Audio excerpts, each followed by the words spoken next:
Di Masjid At-Taqwa ini kita akan sedikit mengupas tentang wafatnya Rasulullah Shallallahu Alaihi Wasallam dan kenapa kemudian beliau dimakamkan di tempat yang sekarang kita mengenalnya, di dalam Masjid Nabawi. Jadi Rasulullah Shallallahu Alaihi Wasallam ketika di akhir hayatnya, sedang parah-parahnya sakit beliau, kemudian minta izin kepada istri-istri beliau, karena ketika Rasulullah Shallallahu Alaihi Wasallam di akhir hayatnya itu masih ada beberapa istri beliau, dikatakan ada 9 istri beliau yang masih hidup. Beliau minta izin kepada istri-istrinya agar beliau dirawat di kamarnya Aisyah, ya, fi hujrati Aisyah, di kamarnya Aisyah. Kemudian diizinkan oleh istri-istrinya. Jadilah Rasulullah Shallallahu Alaihi Wasallam di detik-detik terakhir dari hidupnya, beliau dirawat di kamarnya Aisyah. Pada hari Senin menjelang waktu sholat subuh, Rasulullah Shallallahu Alaihi Wasallam melihat para sahabat itu sudah kumpul di Masjid Nabawi. Beliau lihat mereka sudah kumpul. Ditanyakan oleh Rasulullah kepada Al-Abbas dan juga Anas bin Malik, apakah para sahabat-sahabatku sudah kumpul? Iya wahai Rasulullah, mereka menunggu Anda wahai Rasulullah. Kemudian Rasulullah Shallallahu Alaihi Wasallam minta untuk diambilkan air wudhu. Padahal itu sakitnya begitu parahnya, untuk berjalan saja sendirian tidak bisa karena sakitnya. Setelah kemudian beliau berwudhu, beliau minta untuk ditandu, ya, ditandu, ya. Kemudian apa? Agar diantarkan ke masjid. Beberapa langkah kemudian dipapah oleh 2 orang sahabatnya, pingsan Rasulullah. Ditunggu oleh para sahabatnya agar sadar. Ya. Kemudian apa?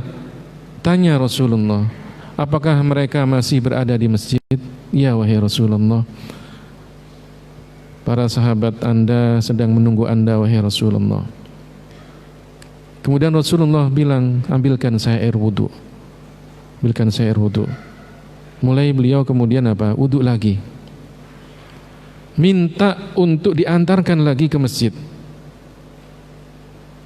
Dirangkul oleh 2 orang sahabatnya. Kemudian tidak lama pingsan lagi Rasulullah. Setelah itu kemudian ditunggu oleh para sahabatnya sampai beliau sadar, ya. Baru kemudian beliau tanya lagi, apakah mereka masih berkumpul di masjid? Iya wahai Rasulullah, mereka menunggu Anda wahai Rasulullah. Rasulullah minta kemudian diambilkan air wudhu. Wudhu lagi, minta diantarkan lagi. Rasulullah, coba, ya, orang dalam keadaan sakit sebegitu parahnya masih berusaha untuk sholat subuh berjamaah. Parah sekali sakitnya Rasulullah, sampai berjalan saja tidak bisa. Itu kan saking parahnya. Ambil air wudhu saja dilayani oleh sahabatnya, saking parahnya. Tapi ingat bahwa dalam keadaan sakit yang begitu parahnya masih ingin sholat subuh di masjid. Kita kadang sakit sebentar, sedikit, itu udah sakit, nggak usah sholat di masjid, itu kan. Hujan sebentar, padahal kita punya mobil gitu kan, meskipun deras bisa aja kita kan datang ke masjid. Tapi Rasulullah lihat ini untuk mengajarkan kepada kita semuanya, dalam keadaan sakit yang begitu parahnya masih beliau, pada akhirnya beliau sudah nggak kuat lagi. Apa kata beliau? Bilang kepada Abu Bakar, suruh dia untuk sholat jadi imam. Jadilah kemudian Abu Bakar sholat jadi imam. Ya. Rasulullah Shallallahu Alaihi Wasallam semakin parah sakitnya, semakin parah sakitnya, semakin parah sakitnya. Maka kemudian pada hari Senin tanggal 12 Rabiul Awal di pagi hari beliau meninggal dunia. Ruh beliau yang mulia keluar dari jasadnya. Orang yang paling mulia meninggalkan dunia ini. Innaka mayyitun wa innahum mayyitun. Disebutkan di dalam Al-Quran, engkau wahai Muhammad akan meninggal dunia, dan juga yang lainnya pun juga akan meninggal dunia. Kalau seandainya ada orang yang berhak untuk layak hidup selamanya di muka bumi ini, pasti dia adalah siapa? Baginda kita Nabi besar Muhammad sallallahu alaihi wasallam. Tapi kita tidak, semuanya akan mati. Orang yang paling mulia itu pun juga mati. Nabi yang paling mulia itu pun juga mati. Makhluk yang paling mulia itu pun juga mati. Inilah baginda kita Nabi besar Muhammad sallallahu alaihi wasallam. Jadilah ketika wafatnya Rasulullah sallallahu alaihi wasallam terjadi keguncangan di antara sebagian sahabat-sahabat Rasulullah. Bukan tidak terima akan kematian, tapi apa? Ada yang merasa kok begitu cepatnya Rasulullah. Bahkan Sayyidina Umar ya, sampai beliau marah, siapa yang mengatakan Rasulullah Muhammad sudah meninggal dunia, hadapi saya. Kenapa? Bukan berarti beliau tidak percaya bahwa Rasulullah meninggal dunia dan akan meninggal dunia, bukan. Tapi apa? Beliau mengira bahwa beliau akan mati duluan, sahabat-sahabatnya akan mati duluan, Rasulullah belakangan. Tapi ternyata tidak. Ya, Rasulullah dalam usia 63 tahun beliau meninggal dunia. Sampai kemudian Abu Bakar As-Siddiq menenangkan para sahabat-sahabatnya yang sedang gundah, ya, sedang kebingungan dengan terjadinya wafatnya Rasulullah sallallahu alaihi wasallam. Beliau mengatakan apa? Man kana ya'budu Muhammadan fa inna Muhammadan qad mata. Wa man kana ya'budu Allah fa inna Allah hayyun la yamut. Ya. Kalau orang yang menyembah Muhammad, dan itu tidak akan mungkin, tapi Muhammad apa? Mati. Ya. Tapi kalau orang yang menyembah Allah, maka apa? Allah Maha hidup. Ya. Dan dia adalah tidak akan pernah binasa untuk selama-lamanya. Ya, ini. Dari situlah kemudian para sahabatnya tenang. Ya, kita menyembah Allah Subhanahu wa taala. Adapun Rasulullah Muhammad sallallahu alaihi wasallam manusia biasa, pasti dia akan mati. Ya, layaknya manusia-manusia yang lainnya. Meskipun beliau adalah manusia yang paling mulia, tetap akan mati. Wafat Rasulullah sallallahu alaihi wasallam dan dimakamkan di mana beliau meninggal dunia. Karena di dalam hadis disebutkan al-anbiya'u yudfanuna haitsu yamutun. Para nabi itu dimakamkan di mana mereka meninggal dunia. Jadi di tempat di mana beliau para nabi ini meninggal dunia, disitulah kemudian beliau apa? Dimakamkan. Rasulullah sallallahu alaihi wasallam wafat di kamarnya Aisyah, istri yang paling beliau cintai, dan kamarnya Aisyah itu yang lebih dekat dengan Masjid Nabawi. Jadi istri-istri Rasulullah itu ada kamar-kamarnya sendiri, berjejer. Kamar-kamarnya sendiri, masing-masing ada pintunya. Tapi kemudian pintu itu tertutup oleh tembok. Di depan pintu itu ada tembok tertutup, sehingga ketika beliau, istri-istri Rasulullah itu keluar dari rumahnya tidak kelihatan langsung oleh orang lain. Jadi ada satirnya, ada tirai penghalangnya. Ya. Masing-masing istri Rasulullah punya kamarnya, dan yang paling dekat dengan Masjid Nabawi adalah kamarnya Sayyidatuna Aisyah. Disitulah Rasulullah Sallallahu Alaihi Wasallam wafat. Disitulah Rasulullah Sallallahu Alaihi Wasallam dimakamkan. Di antara yang turun untuk memakamkan adalah Anas bin Malik, ya, sahabat Anas bin Malik dan paman Rasulullah Sallallahu Alaihi Wasallam Al-Abbas turun. Ya. Dan kemudian juga apa? Mereka yang menaruh debu tanah, ya, ke makam Rasulullah sallallahu alaihi wasallam, yang menguburkan Rasulullah sallallahu alaihi wasallam. Maka kemudian setelah Rasulullah dikuburkan di situ, putri Rasulullah Fatimah, ya, datang, ya, ke makam Rasulullah. Ini menunjukkan bahwa apa? Ziarah kubur itu dibolehkan. Ya. Setelah Rasulullah dimakamkan, datang putri Rasulullah Fatimah, sambil kemudian mengambil tanah makam Rasulullah Shallallahu Alaihi Wasallam, dan diciumnya tanah itu. Karena saking sedihnya ditinggal wafat oleh ayahanda tercinta. Ya. Beliau sampai kemudian mengatakan semua dunia ini akan gelap karena ditinggal wafat oleh ayahanda tercinta. Menangis beliau. Ya, tapi tetap beliau menerima apa yang sudah ditentukan oleh Allah Subhanahu wa taala. Jadilah kemudian ini menjadi dalil bagi kita Ahlus Sunnah wal Jamaah bahwa boleh ziarah ke makam orang yang sudah meninggal dunia di antara umat Islam ini. Selesai dimakamkan Rasulullah di kamar Aisyah, dan Sayyidatuna Aisyah selama Rasulullah atau selama hidupnya, ya, beliau masih tinggal di kamar itu. Kenapa? Karena beliau ingin terus dekat dengan Rasulullah Sallallahu Alaihi Wasallam. Jadi di dekat makamnya, di kamar itu, beliau apa? Sehari-harinya di situ. Ya, sehari-harinya di kamar itu. Tidak meninggalkan Rasulullah Sallallahu Alaihi Wasallam. Kemudian pada tahun 13 Hijriah, ya, pada tahun 13 Hijriah, kira-kira 3 tahun dari wafatnya Rasulullah Sallallahu Alaihi Wasallam, wafat siapa? Khalifah Abu Bakar As-Siddiq, ayahanda dari Aisyah radhiyallahu anha. Ketika menjelang wafatnya, Abu Bakar mengatakan, wahai Aisyah, kalau kamu berkenan, saya ingin dimakamkan dekat orang yang saya cintai.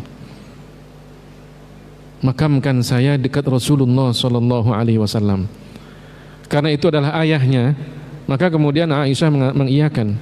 Ya, dimakamkan Abu Bakar dekat Rasulullah Sallallahu Alaihi Wasallam. Tapi kepala beliau berada di pundaknya Rasulullah. Jadi tidak pas berjejer, agak turun ke bawah. Ya, kepalanya sahabat Abu Bakar berada di pundaknya Rasulullah Sallallahu Alaihi Wasallam. Dimakamkan di situ. Setelah itu kemudian Khalifah Umar bin Khattab memimpin umat Islam. Pada akhir tahun 23 Hijriah, akhir tahun 23 Hijriah, beliau ditikam oleh Abu Lu'lu'ah Al-Majusi ketika menjadi imam sholat. Ditikam. Maka kemudian beliau merasakan sakitnya itu beberapa waktu lamanya, dan beliau sudah tidak kuat lagi. Ketika sudah merasakan ajalnya sudah tiba, beliau menyuruh putranya Abdullah bin Umar, wahai Abdullah, pergilah ke Aisyah, ya, bilang sama beliau, kalau boleh saya minta untuk dimakamkan di samping 2 orang yang sangat saya cintai. Siapa itu? Baginda Rasulullah Sallallahu Alaihi Wasallam dan Khalifah Abu Bakar. Aisyah yang masih di kamar itu selama hidupnya, ya, itu kemudian mengatakan, sebetulnya saya berharap saya yang ada di situ, tinggal satu lagi tempatnya. Ya, saya berharap saya yang dimakamkan di situ. Tapi ini yang meminta adalah khalifah. Ya, maka saya relakan tempat saya untuk khalifah. Dimakamkan, ya, Umar bin Khattab di samping Rasulullah dan Abu Bakar. Ya, tapi posisinya di bawah keduanya. Bahkan dikatakan kepalanya Umar itu berada di kakinya, ya, sejajar dengan kakinya Rasulullah Sallallahu Alaihi Wasallam. Jadi agak turun lagi. Ya. Jadi 3 orang yang mulia ini berada di satu tempat. Sayyidatuna Aisyah selama hidupnya masih berada di situ. Tapi apa? Diberi satir. Diberi satir, penghalang. Kenapa? Karena di situ sudah ada siapa? Umar bin Khattab. Tadinya ketika masih hanya Rasulullah dan Abu Bakar, beliau berada di situ sehari-harinya. Rasulullah suaminya, Abu Bakar ayahnya. Ya. Tapi ketika sudah ada orang lain, Umar bin Khattab, maka kemudian apa? Beliau berada di situ tapi bikin satir. Ya, bikin satir, sudah. Sampai kemudian beliau ya wafat. Sayyidatuna Aisyah pada tahun 57 Hijriah wafat beliau. Sudah tidak ada tempat lagi di situ, maka beliau dimakamkan di mana? Di Baqi'. Ya, dimakamkan di Baqi'. Nah, saya ingin cerita tentang makam Rasulullah Sallallahu Alaihi Wasallam ini. Ya, makam Rasulullah Sallallahu Alaihi Wasallam itu setelah meninggalnya ada banyak sahabat yang ziarah kepada beliau. Bukan cuma satu sahabat, ada banyak sahabat yang ziarah ke makam beliau. Ya. Sepeninggal Rasulullah langsung siapa datang? Fatimah. Setelah itu juga ada sahabat-sahabat yang lainnya. Ya. Ada seorang Badui datang. Di samping orang Badui ini ada sahabat bernama Utbi. Sahabat Utbi ini ziarah ke makam Rasulullah. Ya. Tapi kemudian ada orang Badui datang juga. Orang Badui ini kemudian apa? Berdoa sambil baca ayat-ayat Al-Quran. Walau annahum idh zalamu anfusahum ja'uka fastaghfarullah wastaghfara lahumur rasul lawajadullaha tawwabar rahima. Kalau seandainya mereka mendolimi dirinya sendiri, kemudian mereka datang ke makamnya Rasulullah dan minta ampunan kepada Allah, dan ya, Rasulullah memohonkan ampun untuknya, maka Allah Maha Pengampun dan Maha Penyayang. Orang Arab Badui ini sambil membaca ayat Al-Quran itu kemudian apa? Mohon, ya Allah, saya datang ke makam Rasulmu ya Allah, ampunilah dosa-dosa saya, karena engkau telah menyebutkan di dalam Al-Quran ayat yang tadi dibaca itu. Sambil beliau kemudian apa? Berdoa dan membaca apa? Bait-bait syair. Dan bait-bait syairnya ini sampai sekarang masih ada di tiang-tiang makamnya Rasulullah. Bait-bait syair ini terkenal sekali. Ya. Dia mengatakan, ya khaira man dufinat fil qa'i a'dumuhu fataba min tibihinnal qa'u wal akamu nafsil fida'u liqabrin anta sakinuhu fihil afafu wa fihil judu wal karamu. Wahai orang yang paling mulia yang dimakamkan di satu tempat, karena kemuliaanmu semuanya menjadi mulia, diriku akan menjadi tebusan untuk tempat yang dimana engkau berada, karena di situ ada ketenangan, kedamaian dan ketentraman. Nah, itu bait-bait syairnya ya, ada di tiang-tiang makam Rasulullah sampai sekarang.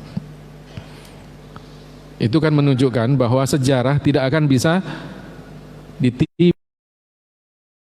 ditipu, bahwa ada orang yang datang ke makam Rasulullah membacakan bait-bait syair itu dan kemudian ditulis di tiang makam Rasulullah sampai sekarang. Padahal kalau orang-orang Wahabi kan melarang kita ziarah ke makam Rasulullah. Berdiri saja di depan makam sudah, apalagi mengangkat tangan sudah diusir kita, ya kan? Haji, ya, suruh pulang kita, suruh keluar kita. Ya. Tapi sejarah tidak akan bisa ya dibohongin bahwa ada orang yang datang ke makam Rasulullah menyebutkan bait-bait syair itu tadi dan masih tertulis. Karena apa? Tulisan itu sebelum kerajaan Saudi ada, sudah ada itu oleh Turki Utsmani, ditulis itu kan, Khilafah Turki Utsmani. Ya, menunjukkan ada orang yang datang ziarah ke makam Rasulullah Sallallahu Alaihi Wasallam, yang pernah haji, pernah umroh, kemudian ziarah ke makam Rasulullah, mungkin pernah melihat tiang hijau ada tulisan yang warnanya keemas-emasan, atau pernah melihat tapi belum bisa bacanya kali gitu kan, ya. Atau mungkin juga nggak terbayangkan untuk melihat itu. Kira-kira jamaah mau melihat nggak? Melihat nggak? Kalau mau melihat umroh bersama saya, ya, gratis. Kira-kira mau nggak? Umroh bersama saya gratis. Silahkan daftar sama Pak Amin nanti. Ya, tapi ini bertemunya, titik kumpulnya di Bandara Jeddah.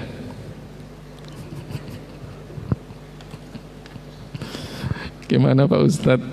Oh, gratis ya, memang gratis kalau ketemunya di Bandara Jeddah, tinggal berapa jam saja ke Makkah. Jadi Rasulullah Shallallahu Alaihi Wasallam dimakamkan di situ, ya. Dan kemudian ya, di hujrahnya Aisyah ada Rasulullah, ada Abu Bakar, ada Umar. Ya, Sayyidatuna Aisyah dimakamkan di Baqi'. Ya. Makam Rasulullah itu dulunya terpisah dari masjid, tidak berada di dalam masjid dulunya, dan ini sejarah dan tidak bisa dipungkiri. Orang-orang Wahabi mengatakan tidak boleh ada makam di dalam masjid. Lihat sekarang, makam Rasulullah itu berada di dalam masjid, padahal tadinya apa? Di luar masjid. Karena ada perluasan sampai kemudian makam yang tadinya di luar masjid masuk dalam apa? Area masjid. Kira-kira bagi boleh kalau seandainya ada makam di dalam masjid, ada yang wakafkan tanah, kemudian yang mau pewakifnya minta dimakamkan di situ dekat masjid, boleh. Kenapa nggak boleh? Bahkan Rasulullah aja dimasukkan makam beliau masuk dalam area masjid. Ya. Kenapa dilarang? Ya. Jadi pada tahun 57 Hijriah wafat Aisyah, dan kemudian makam itu terus atau masjid terus mengalami apa? Perluasan. Di antaranya pada masa Khalifah Al-Walid ibnu Abdul Malik. Ya, Al-Walid ibnu Abdul Malik. Nah, ketika itu gubernur Madinah adalah Umar bin Abdul Aziz tahun 86 Hijriah. Ya, beliau kemudian memerintahkan kepada gubernur Umar bin Abdul Aziz untuk melakukan perluasan masjid. Diperluas masjid itu, sehingga kemudian ya, lebih dekat lagi dengan apa? Makam Rasulullah Shallallahu Alaihi Wasallam. Masjid Nabawi dulu itu hanya kotak persegi 4 saja, nggak seperti sekarang kecil. Ya. Dan tidak ada tempat imamnya seperti ini. Tidak ada, kotak saja. Jadi imamnya berada di depan, makmumnya kemudian di belakang. Jadi sampingnya imam itu kosong. Dulu begitu. Mulai ada ya, tempat pengimaman itu setelah Rasulullah wafat. Ada yang pada masa Khalifah Utsman bin Affan. Ada yang mengatakan pada masa Khalifah Umar bin Abdul Aziz. Jadi jauh setelah Rasulullah wafat. Makanya dikatakan tempat imam itu apa? Bid'ah hasanah. Ya, orang Wahabi di Madinah aja ada tempat imamnya. Apa enggak dikatakan bid'ah itu? Ya kan, bid'ah.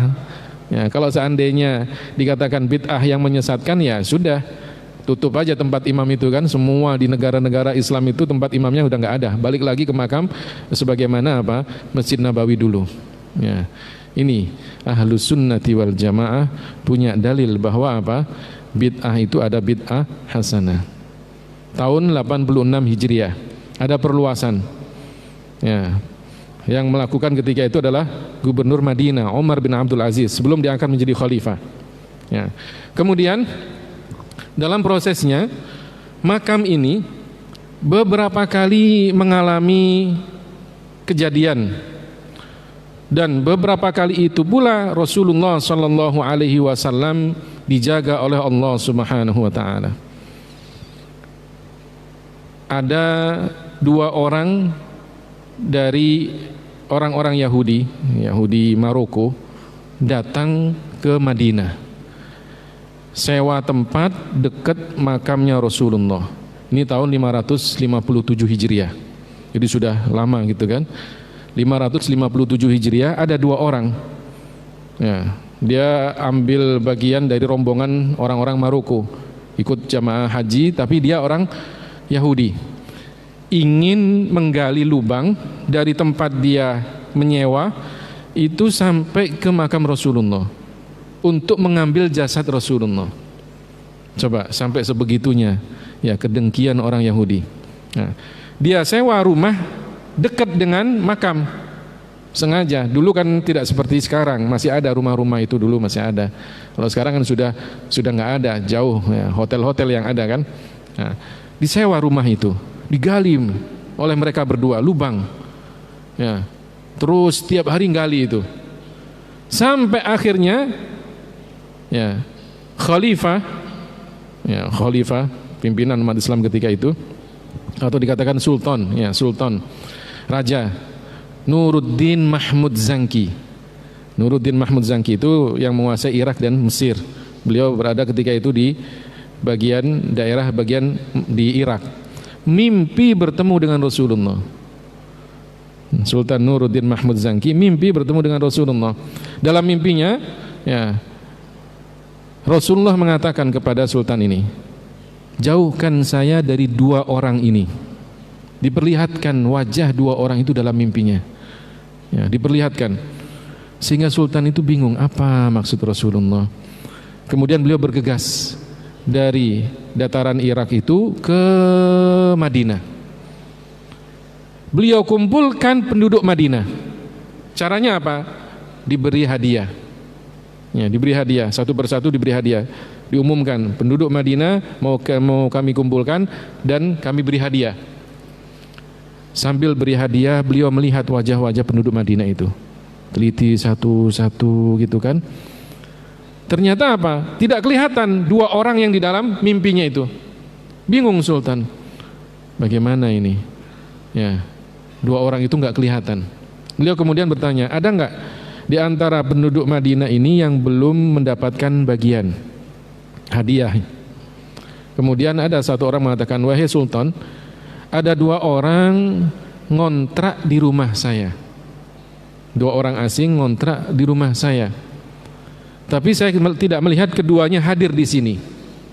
Apa kata sultan? Biarkan saya yang hadir ke rumahnya. Nah, jadilah kemudian Sultan Nuruddin Mahmud Zanki ini hadir ke rumahnya, datang ke rumah dua orang ini yang sedang ngontrak di situ. Kemudian dibukakan pintu, kaget sultan bahwa wajah dua orang itulah yang dia lihat di dalam mimpinya. Sampai kemudian beliau bilang pada prajuritnya, sudah, lihat apa yang ada di dalam rumah ini, geledah, karena curiga kan. Nah, maka kemudian digeledah, ternyata apa? Ada lubang yang sedang mereka gali ya, ingin menuju ke arah makam Rasulullah SAW. Jadilah kemudian dua orang itu langsung dipenggal oleh Sultan Nuruddin Mahmud Zanki. Allah Subhanahu wa ta'ala menjaga Rasulnya ya, dan tidak akan ada yang bisa mencelakai Rasulullah SAW. Dari situlah kemudian Sultan Nuruddin Mahmud Zanki bikin apa? Pondasi ke bawah ya, jadi pondasi tidak hanya di atas saja, pondasi ke bawah keliling, saya lupa berapa dalamnya ke bawah itu ya, terbuat dari tembaga, itu mengelilingi makam Rasulullah SAW. Sehingga beliau berharap tidak ada lagi orang yang berusaha untuk apa? Menggali makam Rasulullah SAW. Kemudian berlalu waktu tahun 654 Hijriah. Terjadi apa? Angin kencang, terik panasnya waktu itu luar biasa. Kemudian ada yang menyalakan api. Salah satu ya, kalau dibilang ya, yang ngurusin Masjid Nabawi waktu itu nyalain api, lupa, kena angin, jatuh, kemudian apa? Apinya menyala, menghanguskan semua Masjid Nabawi kecuali makam Rasulullah SAW. Jadi itulah ya, Allah Subhanahu wa ta'ala menjaganya ya, semua Masjid Nabawi itu hangus, kebakar, kecuali apa? Makam Rasulullah SAW. Sehingga kemudian pada tahun 678 oleh Sultan Ibnu Qalawun itu apa? Dipugar lagi Masjid Nabawi, lebih luas lagi, lebih indah lagi Ya. Sampai kemudian terjadi kebakaran lagi tahun 866 Hijriah. Terjadi kebakaran lagi. Ada petir yang begitu kuatnya kemudian mengenai salah satu menara, jatuh menara itu menimpa Masjid Nabawi, kebakar, kemudian terjadi kebakaran lagi. Semuanya, hampir semuanya tiang-tiang masjid itu kebakar semuanya. Kecuali makam Rasulullah sallallahu alaihi wasallam. Jadi Rasulullah sallallahu alaihi wasallam dijaga oleh Allah Subhanahu wa taala. Sampai pada akhirnya sampai sekarang kita mengenal makam itu masuk dalam bagian Masjid Nabawi. Ini. Dan orang yang sholat di dekat makam, terutama di tempat yang namanya Raudhah, inna baina mimbari wa baiti raudhatan min riyadil jannah, antara mimbarku dan rumahku ada raudhah. Ada raudhah min riyadil jannah, ada taman surga. Artinya apa? Nanti ini tempat akan diangkat oleh Allah Subhanahu wa taala ke surga. Itu katakan raudhah, tempat taman surga, akan diangkat oleh Allah ke surga. Makanya kemudian kalau kita datang ziarah ke makam Rasulullah, maka usahakan harus mampir juga sholat di sini, di mana sholat dan berdoa di raudhah. Nah, kenapa? Karena tempat yang mulia akan menjadi tempat di surga nanti. Itu. Jadi inilah di antara sejarah makam Rasulullah sallallahu alaihi wasallam. Sekali lagi saya mengatakan bahwa ziarah ke makam Rasulullah sallallahu alaihi wasallam itu mempunyai banyak fadilah. Dan yang melakukan ziarah bukan hanya kita, sahabat-sahabat Rasulullah pun juga melakukan ziarah. Di antaranya sahabat Utbi tadi. Sahabat Utbi, ceritanya belum selesai tadi. Sahabat Utbi itu ketika mendengar orang Arab Badui melantunkan bait-bait syair tersebut, kemudian dia tertidur. Sahabat Utbi ini tertidur. Orang Arab Badui ini sudah pulang. Dalam tidurnya Utbi mimpi bertemu dengan Rasulullah. Apa kata Rasulullah? Wahai Utbi, ilhaqil a'rabi, kejar orang Arab Badui itu. Wa kullahu annallaha yaghfiru lahu, katakan bahwa Allah mengampuni dosa-dosanya. Jadi kemudian Utbi langsung bergegas mengejar orang Arab Badui itu. Kemana dia perginya? Dicari, ketemu. Kemudian Dia mengatakan, saya bermimpi bertemu dengan Rasulullah, bahwa Rasulullah mengatakan bahwa Allah mengampuni dosa-dosamu. Kenapa? Karena sebab ziarah ke makam Rasulullah. Cukup bagi kita untuk kemudian berandai-andai, berharap agar kita bisa datang ke makam Rasulullah. Kenapa? Karena Rasulullah mengatakan, man zara qabri wajabat lahu syafaati, orang yang ziarah ke makamku maka nanti akan mendapatkan syafaatku. Maka beruntunglah kalau kemudian kita bisa datang ziarah ke makam Rasulullah sallallahu alaihi wasallam. Ini sedikit sejarah tentang makam Rasulullah sallallahu alaihi wasallam. Maka kita yang ahlu sunnati wal jamaah jangan pernah ikut-ikutan orang-orang yang melarang ziarah ke makam. Baik itu makam Rasulullah ataupun makam-makam orang muslim. Kenapa? Karena itu disunnahkan oleh Rasulullah sallallahu alaihi wasallam. Rasulullah sendiri sebelum beliau wafat setiap menjelang waktu subuh, menjelang waktu subuh beliau datang ke pemakaman Baqi', karena rumah beliau dengan Baqi' itu tidak jauh.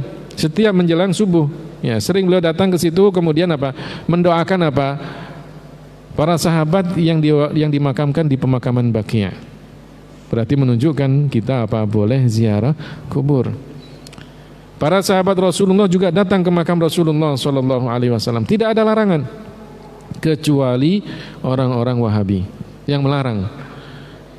Kalau ditanya atau kalau mereka melarang, biasanya mereka menyebutkan hadis. Bapak-bapak, ibu-ibu, biasanya mereka menyebutkan hadis. Hadisnya apa? Ini hadisnya yang sering dibacakan oleh mereka.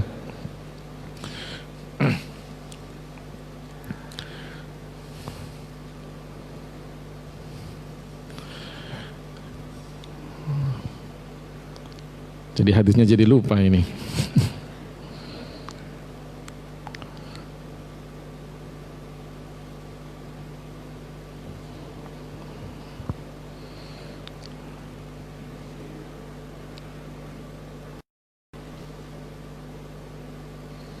Terjemahannya aja ya. Ginilah kalau orang manusia itu kan begitu ya. Terjemahannya mengatakan begini. Tidak ada fadilah sholat kecuali tidak akan ada fadilah sholat yang lebih kecuali sholat di Masjidil Haram, di Masjidil Aqsa dan di masjidku. Kalau ada yang ingat awalannya, saya akan bisa ingat hadisnya. Jadi tidak ada fadilah sholat yang lebih kecuali di Masjidil Haram, di Masjidil Aqsa dan di masjidku. 3 masjid ini ada fadilah sholat lebih. Hadisnya tidak ada sama sekali menyinggung tentang ziarah kubur. Hadisnya hanya menyinggung apa? Sholat. Lebih utama sholat di 3 masjid ini. Kenapa? Karena pahalanya dilipat gandakan. Karena pahalanya apa? Dilipat gandakan. Hadisnya mengatakan la tusaddur rihal illa ila salasati masajid. Janganlah kalian bepergian untuk sholat kecuali di 3 masjid. Al-Masjidil Haram wal Masjidil Aqsa wa masjidi hadza. Masjidil Haram, Masjidil Aqsa dan masjid saya ini. Hadisnya sama sekali tidak menyinggung tentang ziarah kubur. Hadisnya apa? Janganlah kalian bepergian untuk sholat, menyengaja sholat di satu tempat untuk mendapatkan fadilahnya, kecuali apa? Di 3 masjid. Masjidil Haram, Masjidil Aqsa dan Masjid Nabawi. Kenapa? Karena sholat di 3 masjid ini fadilahnya banyak sekali. Sholat di Masjidil Haram dilipat gandakan pahalanya menjadi 100.000 kali lipat. Selain Masjidil Haram, selain Masjid Nabawi dan Masjidil Aqsa. Sholat di Masjid Nabawi pahalanya dilipat gandakan menjadi 1.000 kali lipat. Sholat di Masjidil Aqsa pahalanya dilipat gandakan menjadi 500 kali lipat. Berarti kalau kita sholat di Masjid At-Taqwa, di Masjid Nurul Bahri, di Masjid As-Salam, di Masjid Al-Falah, sama saja, pahalanya sama. Tidak ada bedanya.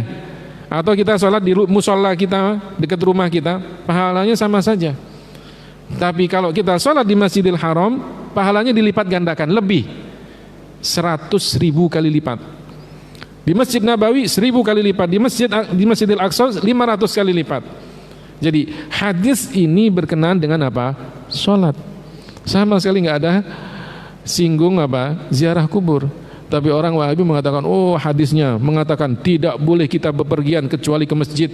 Masjidil Haram, Masjidil Aqsa, Masjid Nabawi. Bepergian untuk apa? Untuk sholat. Bukan untuk dilarang ziarah kubur, nggak ada kan? Jadi inilah kita Ahlus Sunnati wal Jamaah punya banyak dalil.